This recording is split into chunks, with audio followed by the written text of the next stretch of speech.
Hello friends, income tax के cases की series में आज जो केस हम लोग डिस्कस करेंगे उस केस का नाम है Ashraf Ali Bhai Nathani versus assistant commissioner of income tax. ये केस 452 ITR पेज नंबर 292 पर रिपोर्ट हुआ। मैटर बॉम्बे हाई कोर्ट ने डिसाइड किया और इस केस का जजमेंट 16 फरवरी 2022 को आया। इस केस के अंदर एसएससी का section 143 subsection 3 red with section 153A के अंदर 5 साल पहले असेसमेंट किया गया था। एसएससी के यहां सर्च हुई, सर्च के बाद एसएससी को सेक्शन 153A का नोटिस भेजा गया और उस असेसमेंट के अंदर एसएससी ने ड्यूरिंग द ईयर कोई शेयर्स परचेज किए थे, जिसके लिए एसएससी ने अपनी balance sheet, valuation report, capital gain की कैलकुलेशन जो एसएससी सबमिट कर सकता था उसके लिए एसएससी ने असेसिंग ऑफिसर को दिया था और असेसिंग ऑफिसर ने रिटर्न इनकम को एक्सेप्ट करते हुए एसएससी की असेसमेंट किया और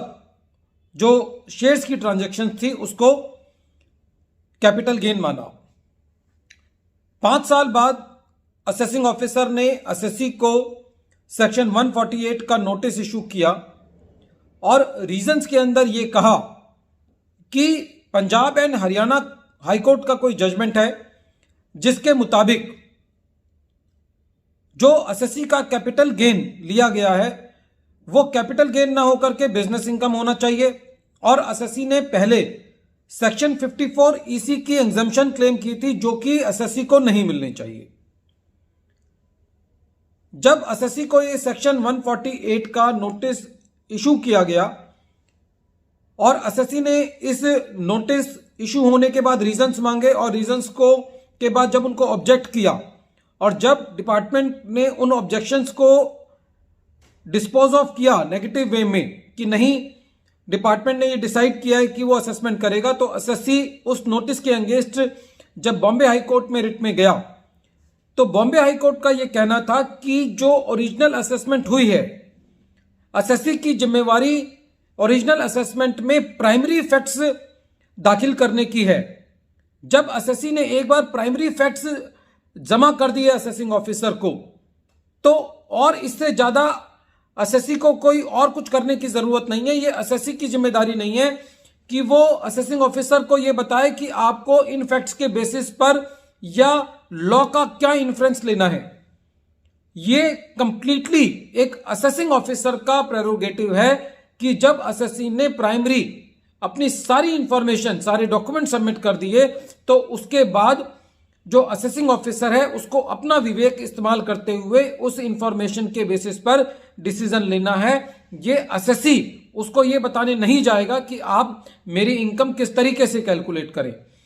तो इस केस में बॉम्बे हाई कोर्ट का यह कहना था कि जब एसएससी की section 143 subsection 3 red with section 153A में असेसमेंट हो चुकी है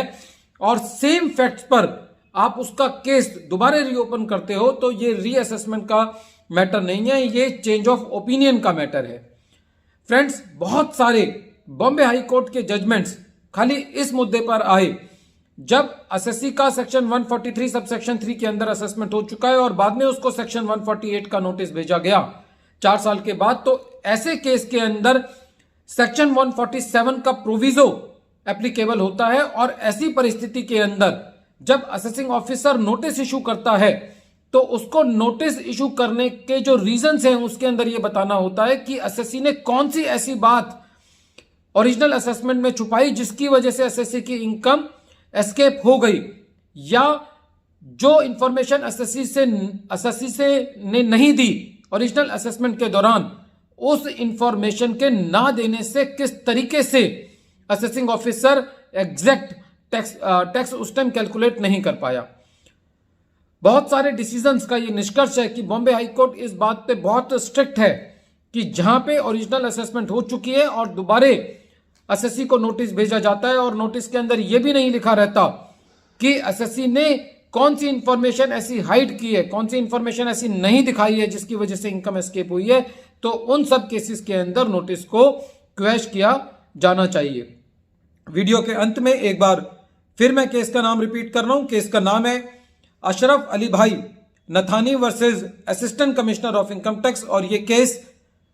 452 ITR पेज नंबर 292 पर रिपोर्ट हुआ। मैटर बॉम्बे हाई कोर्ट ने डिसाइड किया और इस केस का जजमेंट 16 फरवरी 2022 को आया। Thank you friends.